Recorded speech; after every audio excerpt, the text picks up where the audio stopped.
आत्म कल्याण का मार्ग। आत्म कल्याण का उपाय केवल एक है और वह केवल भगवान को जान लेना। यह तो सभी जानते हैं कि ईश्वर सभी जगह रम रहा है, मगर इतना जानने से उस परम पुरुष का ज्ञान नहीं होता है। उसके लिए ईश्वर का उत्कट प्रेम प्राप्त करना आवश्यक है। उसकी भक्ति करना अनिवार्य है। भक्ति का तात्पर्य केवल कर्मकांड से नहीं है। तिलक लगाने, कंठी पहनने, गेरुआ कपड़ा रंगने से भी भक्ति नहीं होती है। भक्त तो भगवान के प्रति कहता है कि या प्रतिर्विवेक नाम विषयेश्वन पायिनी त्वामनुस्मृतः सामे हृदयात्मा पसरपत। मूर्ख मनुष्यों को इंद्रिय भोग विषय के प्रति जिस प्रकार की प्रगाढ़ प्रीति होती है, मेरे हृदय में तेरे लिए हे भगवान वैसी ही प्रीति बनी रहे। एक बार कोई शिष्य अपने गुरु के पास जाकर बोला, प्रभो, भगवान का प्रेम प्राप्त करना चाहता हूँ, उपाय बताइए। गुरु ने शिष्य की ओर देखा पर कुछ बोले नहीं, हंसकर रह गए।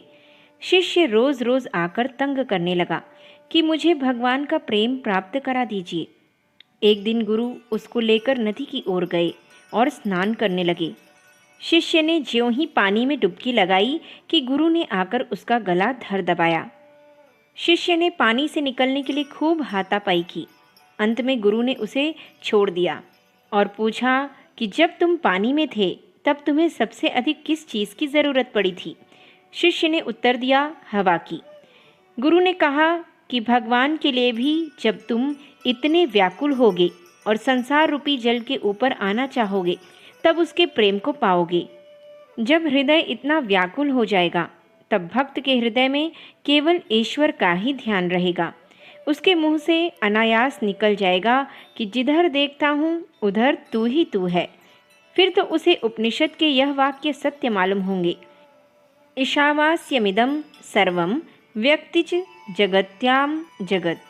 यह जो कुछ जगत में चराचर है सब ईश्वर से परिपूर्ण है। जब इस उच्च कोटि का वैराग्य हो जाता है तब न कोई चिंता है, न भय है, न आसक्ति है, न शोक है, न मोह है और न ग्लानि है। तत्र को मोहः कहः शोकः एकत्वमनुपश्यतः। इस अवस्था को प्राप्त कर लेने पर काम, क्रोध, लोभ, मोह आदि भी छूट जाते हैं। इस उत्कट प्रेम को प्राप्त करने का सरल उपाय यह है कि सदैव मृत्यु को याद करते रहो। मृत्यु जब हर समय सामने खड़ी रहेगी तो मनुष्य से कोई पाप नहीं होगा। वह बराबर राम नाम लेता रहेगा।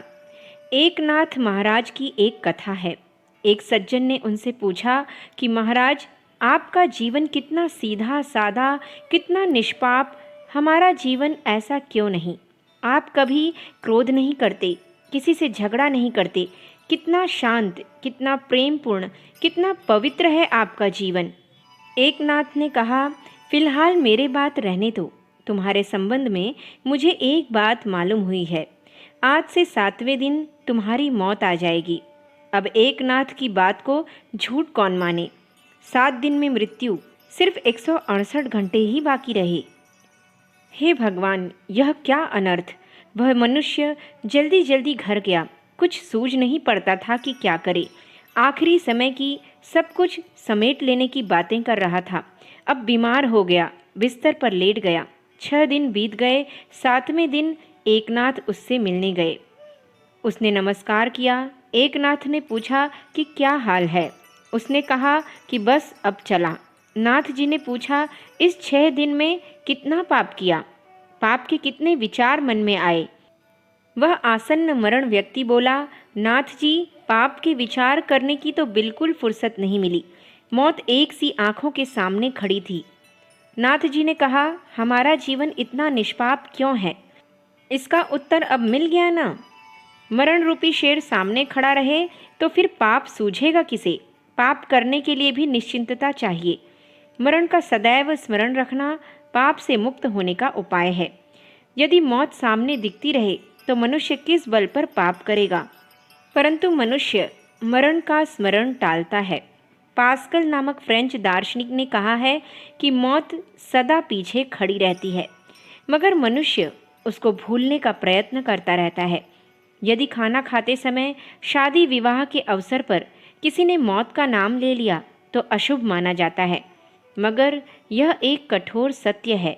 हमारा एक एक कदम मौत की तरफ जा रहा है। बम्बई का टिकट कटाकर जब एक बार हम रेल में बैठ गए तो हम भले ही बैठे रहें, परंतु गाड़ी हमें बम्बई ले जाकर छोड़ देगी। जन्म होते ही हमने मौत का टिकट कटा लिया है। आप बैठे रहिए या दौड़ते रहिए, बैठे रहोगे तो भी मौत आएगी, दौड़ते रहोगे तो भी आएगी। आप मौत का विचार करें या न करें, वह आए बिना न रहेगी। मरण निश्चित है और बातें भले ही अनिश्चित हों। सूर्य अस्ताचल की ओर गया कि हमारी आयु का एक अंश खा जाता है। जीवन छीज रहा है, एक एक बूंद घट रहा है। जीवन, मृत्यु, फिर जीवन, यह क्रम चला जा रहा है। यह मत समझ लो कि मरने के बाद छुट्टी मिल जाएगी। जीवन की गंगा तो प्रभु से निकलकर प्रभु में ही मिलेगी। सुख दुख, पाप पुण्य, दिन रात, आशा निराशा की जैसी जोड़ी है, वैसी ही जन्म मृत्यु की, ना कि जीवन मृत्यु की। जो जन्मता है वह मरता है, जो मरता है वह जन्मता है। जन्म ही जीवन का आरंभ नहीं है, न मृत्यु ही इसका अंत है। जन्म और मृत्यु तो बस जीवन के एक अध्याय के अथ और इति हैं। इसलिए हमारा कर्तव्य है कि इस अमर अनंत जीवन का यह छोटा सा अध्याय जो चल रहा है, किसी प्रकार दूषित और कलंकित न होने पाए। मनुष्य जीवन को सुरदुर्लभ कहा जाता है। इसकी सफलता इसी में है कि 84 लाख के चक्र और भवबंधन से अपने आप को मुक्त कर लिया जाए। यह कार्य आदर्श जीवन, लोक सेवा, आत्मज्ञान और ईश्वर उपासना द्वारा ही हो सकता है। तुम संसार की असार वस्तुओं एवं सुखों के साथ समझौता करके जीवन की बहुमूल्य संपदा नष्ट न करो। जब तक तुम्हें संसार की वस्तुएं प्रिय लगती रहेंगी, तब तक अहंकार, कलह, कलंक, शोक, मत्सर, लोभादि दोषों से छुटकारा न होगा। अखंड ज्योति, जून सन 1952, पृष्ठ संख्या 14-15। हमारे YouTube चैनल विचार क्रांति दूत अखंड ज्योति पत्रिका को सब्सक्राइब करें एवं अगली वीडियोस प्राप्त करने के लिए बेल आइकन दबाएं। धन्यवाद।